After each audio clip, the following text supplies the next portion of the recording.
Hey y'all, it's your girl Marcy, and I'm back to talk to you guys about mental health. I recently did a workshop on a different platform about happiness, so I thought that might be a good place for us to start here. Um, Happiness is a hot topic in therapy. One of the questions that I am most often asked by clients is, how can I be happy?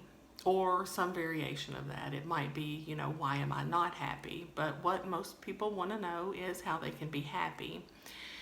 And the thing about happiness is, it is not something that just happens. It's not something that just sort of falls out of the sky and hits you in the head and bam, you're happy. Happiness is something that you create. It's something that you make. It's something that you generate. So, wrapping your mind around that concept can be a little radical because I think a lot of people do have the idea that happiness is something that just happens. Um, Now, that's not to say that sometimes things do randomly happen and they do create happiness. Of course, that does happen. That happens to everybody from time to time, or at least to most people. And sometimes we can look around and we see people who seem very happy, and it seems like it's effortless. It seems like they're not putting in any work at all. Um, Chalk it up to luck, the universe, whatever it may be. That does happen sometimes, but not usually. Usually, true happiness, lasting happiness, significant happiness is something that we work at. It's something we build, it's something we create, and we generate. So, I've got just a few key steps that I want to go over with you guys about the creation process for happiness. So, let's start with some basic ingredients. I've narrowed it down to sort of the top three. Now there are a lot of things that can go into creating happiness, but I think there are three major ingredients to making happiness. So let's start there. The first ingredient is energy. You have to put energy into it. Anything that you make or create requires effort. You can't just snap your fingers. You can't just sort of wish it into existence. You actually have to exert energy. And this is difficult for some people. Sometimes it comes down to motivation or lack of motivation. Whatever the case may be, sometimes that energy is lacking. So first you have to understand that you are going to have to exert some energy in this happiness making process. The second key ingredient is desire. And this is very important. It would seem obvious that people who are asking about happiness and seeking happiness would have a desire for happiness, right? That seems like a no-brainer. But I think what happens a lot of times is people get very comfortable in their lives as they are. I don't know if complacent is the right word, but I'll say comfort. People get very comfortable with the status quo, very comfortable with the way things are. And even though they may express an interest in happiness, and happiness sounds great, you have to examine yourself to see if you have a true desire for happiness. So desire is definitely a key ingredient. And the third thing, and this is also very important, the third very important ingredient is openness. You have to be open. You have to have an open mind, an open heart. You have to be open to the happiness that you create. And again, this seems like a no-brainer, but that's not always the case. Sometimes people have an idea in their mind of what the happiness is going to look like. And they may do some things that generate some happiness, but it might not look exactly like they expected, and they're not open to it. They're actually closed off to it. So it does require a certain degree of openness. You have to be openness to the happiness that you create.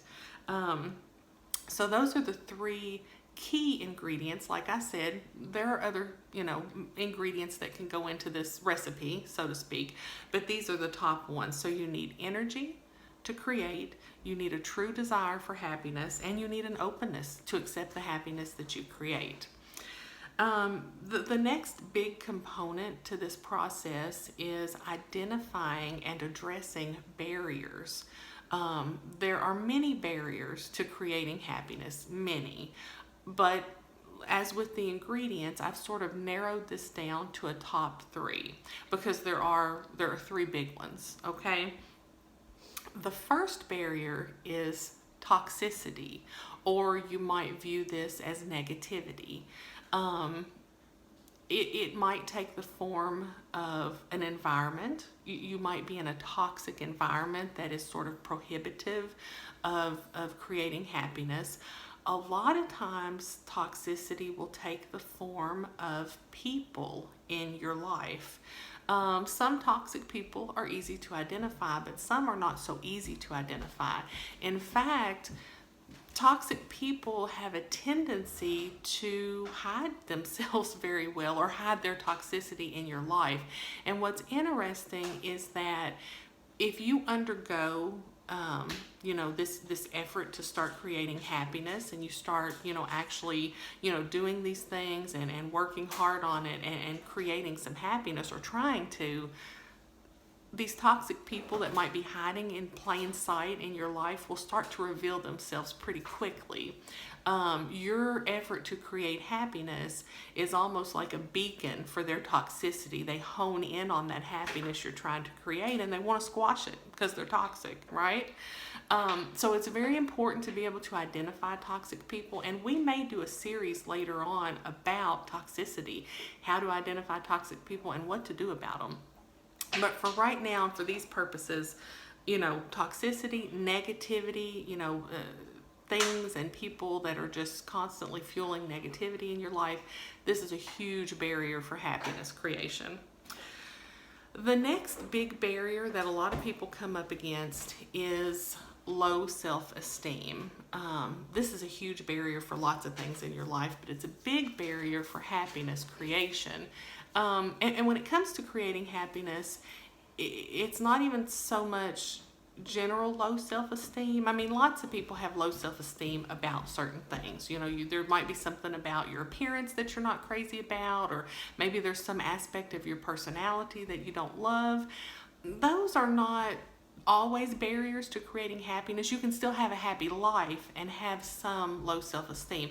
But the kind of self-esteem that I'm talking about really goes more in depth. It's a lot deeper than that. It starts to go more towards self-hate, self-loathing, just a real deep-seated feeling of unhappiness with yourself. So that is a huge barrier. And I will say this, at some point in the near future, I am going to do a video about self-esteem, self-loathing, self-hate, self-confidence, all those things. So that will be coming up. But that's the second big barrier for happiness. The third is unrealistic expectations, unrealistic standards, unrealistic goals. And we all, are guilty of this at times. When it comes to creating happiness, though, you can set yourself up for huge disappointment and even failure if your expectations are just astronomically high. Because when you want to create happiness, you've got to get real. You've got to be real. You've got to be realistic about the happiness that you can create.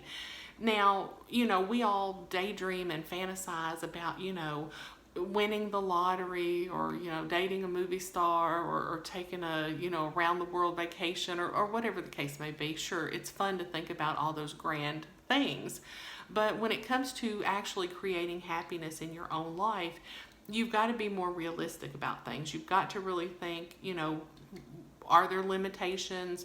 What kind of happiness can you create? And you need to be realistic about your goals and expectations. So those are the top three barriers: toxicity, low self-esteem, and unrealistic expectations.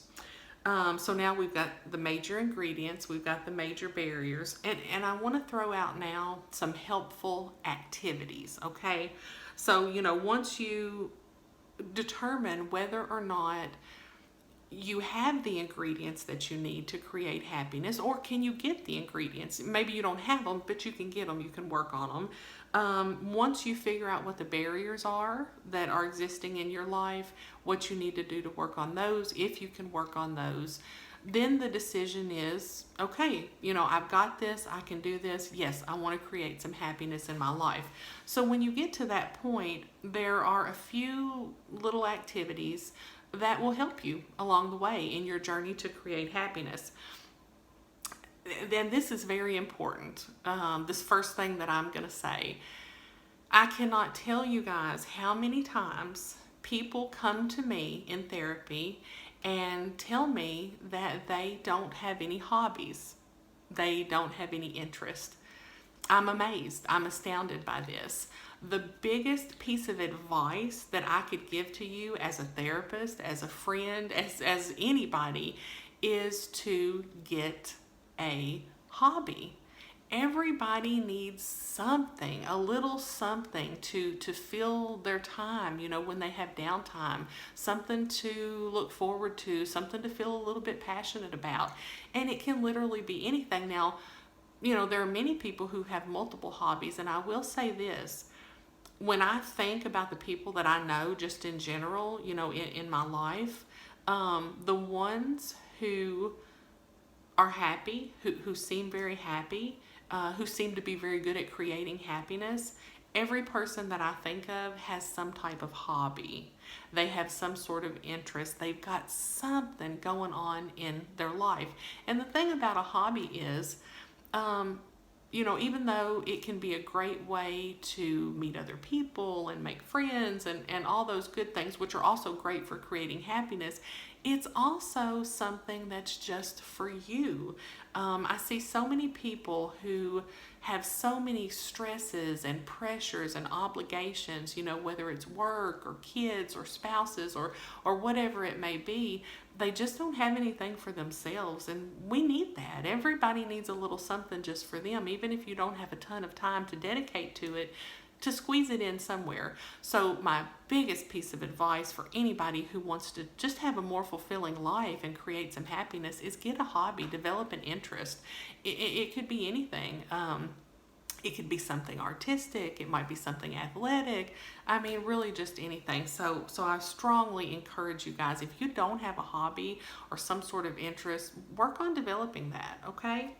One of the other big things that is very helpful, it's a very helpful activity, is visualization. You guys have probably heard the old expression, if you can see it, you can be it. And I think that's kind of true with happiness, especially if you have realistic expectations, which we talked about previously. I think it's important to visualize yourself being happy, to visualize what a happy life would look like for you, to visualize some of the things that might make you happy or things that you might enjoy. So in a way, I think it's good to let yourself daydream. In fact, I do think daydreaming is good. Now, I know some people have sort of a connotation about daydreaming as, oh, it's a waste of time and you're not being productive and you need to focus on work or school or whatever else. If you're daydreaming to the point where it is impairing your functioning, of course that's a problem. But I think just regular, moderate daydreaming is actually healthy for us because it does allow our minds to wonder and to sort of fantasize about, happier things and happier times and happier places. And for people who are lacking in happiness or wanting to generate happiness, I think it's great to let yourself visualize what happiness will look like. Some people have a really hard time seeing themselves happy or believing that they can be happy. So if you practice visualizing it, I think that can go a long way in your journey for happiness. One of the other things is acts of service. And I know a lot of you guys have probably heard that expression before because acts of service is actually sort of a fundamental thought in a lot of philosophies and beliefs and things like that. Um, the bottom line is doing nice things for other people makes us feel good. Most of us, anyway. I mean, there may be some teeny tiny small percent of the population who just doesn't enjoy that. But for the most part, doing good stuff for other people makes us feel good. It creates happiness for us. It's almost like a shortcut to happiness. I mean, you can be feeling terrible and just do something nice for somebody one day. I mean, even randomly, we hear about random acts of kindness. You do something like that, and it's like you instantly generate a little bit of a good feeling inside of you. That's happiness, right? It's a type of happiness. So, starting to incorporate acts of service more into your life and into your routine as you're able to is an excellent way to help you in your efforts to create some happiness. And the last thing I want to talk about is gratitude. Most of the people that I know that I would say are happy people are grateful people. They actively practice gratitude. And I know that might sound like a weird concept, like how do you practice gratitude? But I know a lot of people who actually get up every day and, whether they sort of do it in their mind or actually write it down on paper, will actually make a little gratitude list. They might get up every day and think of 3 things that they're grateful for that day. And you don't have to be that structured about it, of course. I mean, it doesn't have to be that rigid. It's sort of different for everyone. But the underlying principle is being grateful, looking around your life and identifying the things that you feel grateful for, that you're thankful for, is a very powerful thing, because we can almost always find something. Now, some days it's going to be huge, wonderful, magnificent things, and some days it's going to be little, paltry, piddling, day-to-day things. But even those small things that you can be grateful for on the tough days is something. It's something to build on. So, gratitude, I think, is a very important thing to incorporate. Now, a lot of people hear gratitude and thankfulness and they think, oh, this is a religious thing. This is not a religious thing. It's not even a spiritual thing. It's just simply about gratitude. So whatever your beliefs are, you can certainly still practice gratitude. I mean, you can be grateful and thankful for things, no matter where they come from. Even if they're just random acts of the universe, there's still something to be grateful and thankful for. So I think that's very important. And then I want to kind of throw this out there before we wrap up. A couple of these things, it's interesting to be able to pair some of these activities together. This is a little more advanced, but you can take acts of service and put it together with a hobby and do amazing things. Just for example, I'll just tell you a little bit about myself. I'm kind of a yarn nerd. I love to knit and crochet, and I make things with yarn. And I know a lot of people who, maybe knit caps for, preemies in the NICU, or maybe they crochet blankets for the homeless or for a local hospice or something like that.